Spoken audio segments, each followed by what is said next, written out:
उत्तर प्रदेश में पश्चिमी फतेहगंज नाम का एक गांव था, जहां सूरज अपने परिवार के साथ रहता था। सूरज तरबूज की खेती करता था। उसकी 2 बेटियां थीं, ज्योति और मालू। पिताजी, मालू ने बिना कुल्ला किए ही चावल खा लिए। पिताजी, इसने मेरा टूथब्रश अपने सड़े हुए मुंह में डालकर खराब कर दिया, इसलिए मैंने आज दांत नहीं मांजे। मुझे नया ब्रश ला कर दो। मालू बेटी, तुम अपना ब्रश अच्छे से धोकर साफ कर लो। ज्योति तुम्हारी बहन ही तो है, अगर उसने तुम्हारा ब्रश इस्तेमाल कर लिया तो कौन सी आफत आ गई। इस बार तरबूज की खेती बहुत हल्की हुई है, इसलिए बहुत सोच समझकर खर्च करना होगा। कल मैं तरबूज बेचने मंडी जाऊंगा, देखते हैं इस बार कितने पैसे मिलते हैं। मंडी गांव से दूर शहर में थी। मंडी का ठेकेदार मोतीराम एक चालाक और कंजूस इंसान था, जो किसानों का शोषण करता था। इस साल मुझे बेटी की शादी करनी है। 10-12 लाख से कम खर्चा नहीं होगा। मुझे हर हालत में इस सीजन में मोटा प्रॉफिट कमाना है। हरिया, कुछ अपना दिमाग चला और बता, मैं कैसे किसानों से कौड़ी के भाव फसल हासिल कर सकता हूँ। मैंने सोचा है कि कुछ कमजोर किसानों के पैसे रोक लिया जाए। गरीब किसान हमारा कुछ नहीं बिगाड़ पाएंगे। तू क्या कहता है?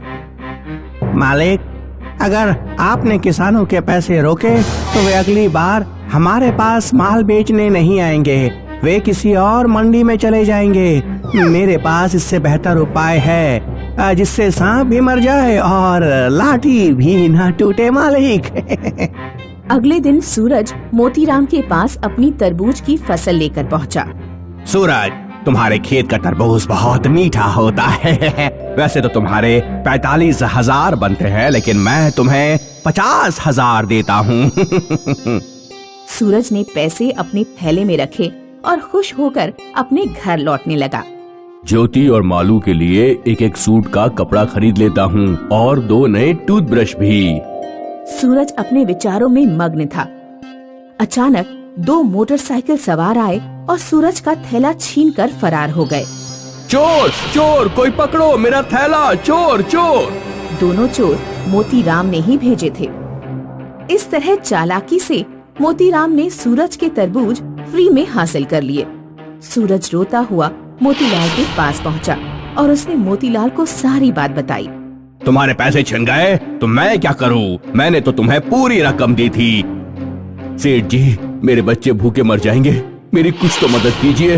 2 तरबूज उठा लो और जाओ यहाँ से। आज भर के लिए तुम्हारे परिवार का खाने का इंतजाम हो जाएगा।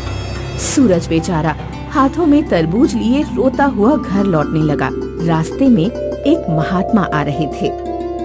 बेटा, बहुत प्यास लगी है, क्या तुम एक तरबूज मुझे दे सकते हो? सूरज ने एक तरबूज महात्मा को दे दिया। सूरज की आंखों में आंसू देखकर महात्मा उसकी परेशानी समझ गए। उन्होंने सूरज को आशीर्वाद दिया। आज से ठीक 1 वर्ष बाद तुम्हारी सारी परेशानियां दूर हो जाएंगी। सूरज और उसकी बेटियों के लिए वह साल बहुत कष्टकारी रहा। पैसों के अभाव में उन्होंने सिर्फ चटनी और रोटी खाकर काम चलाया। पिताजी, मुझसे और चटनी रोटी नहीं खाई जाती। बेटा, जब तक अगली फसल नहीं उग जाती हमें धैर्य रखना होगा। आखिरकार किसी तरह 1 वर्ष बीत गया और सूरज के खेत में नई फसल आ गई। ज्योति ने एक दिन एक तरबूज काट कर देखा तो वह चिल्ला पड़ी, पिताजी, मालू, यहाँ आओ। क्या हुआ? क्यों चुड़ैल की तरह चिल्ला रही हो? तरबूज में सोने का बॉल है। सूरज और उसकी बेटियों ने खेत के बाकी तरबूज काट कर देखे। उन सभी में सोने की बॉल निकली। ये सब उन महात्मा के आशीर्वाद से ही हो रहा है। सूरज तरबूज में निकले सोने की वजह से बहुत अमीर हो गया। हरिया ने ये सारी बात मोतीराम को बताई। मालिक, सूरज अब आपसे ज्यादा अमीर हो गया है। उसके खेत में लगे तरबूजों में सोना निकल रहा है। गांव के लोग बताते हैं कि किसी महात्मा के आशीर्वाद से ये सब हुआ। चिंता मत करो, अगले साल जब उसके तरबूज आएंगे तो उसके तरबूज काटने से पहले ही हम तरबूजों से सोना निकाल लेंगे। अगले सीजन में जब सूरज के खेत में तरबूज उगे तो एक रात मोतीलाल अपने नौकर के साथ कच्चे तरबूज ही काटने पहुंच गया। उसने अपनी नौकर के साथ मिलकर तरबूजों का सोना निकाल लिया और अपनी पीठ पर लाद लिया। हम अभी घर नहीं जाएंगे क्योंकि सूरज पुलिस को खबर कर देगा तो हमारे घर सोना पकड़ा जाएगा। नदी पार मेरी मौसी का घर है, वहीं चलते हैं। लेकिन मालिक, इतना बोझ लेकर नदी कैसे पार करेंगे? अरे उस नदी में बहुत कम पानी है, इतना क्यों डरता है?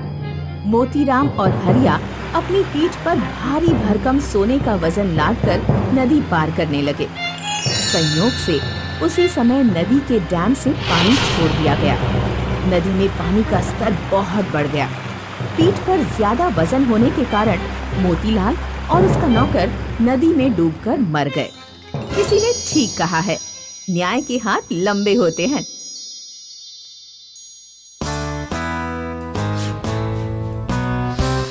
गणेशपुर नाम के एक गांव में राजू नाम का एक प्रेस करने वाला रहता था। राजू के घर एक पपीते का पेड़ था। जब उस पेड़ के पपीते पक जाते तो राजू उन्हें तोड़कर गांव की बाजार में जाकर बेच आता था।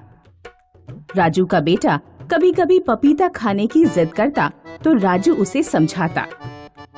बेटा, अगर हम सारे पपीते घर पर ही खा लेंगे तो बेचेंगे क्या? पपीते को छोड़ो और रोटी खा लो। एक दिन रंगा नाम का आदमी राजू के पास ढेर सारे कपड़े लेकर आया। रंगा पहलवानी कर चुका था। गांव के लोग उससे डरते थे और उसका कहना मानते थे क्योंकि वह शारीरिक रूप से बहुत ताकतवर था। रंगा कपड़ों की गठरी राजू को देकर बोला, राजू, इन कपड़ों को बढ़िया करके धोना और प्रेस करना। 100 से ज्यादा कपड़े हैं। राजू इतने सारे कपड़े पाकर बहुत खुश हुआ क्योंकि इन कपड़ों से उसे 2-3 हजार रुपए की कमाई होने वाली थी। राजू, उसकी पत्नी और उसके बेटे ने खूब जमकर कपड़े धोए।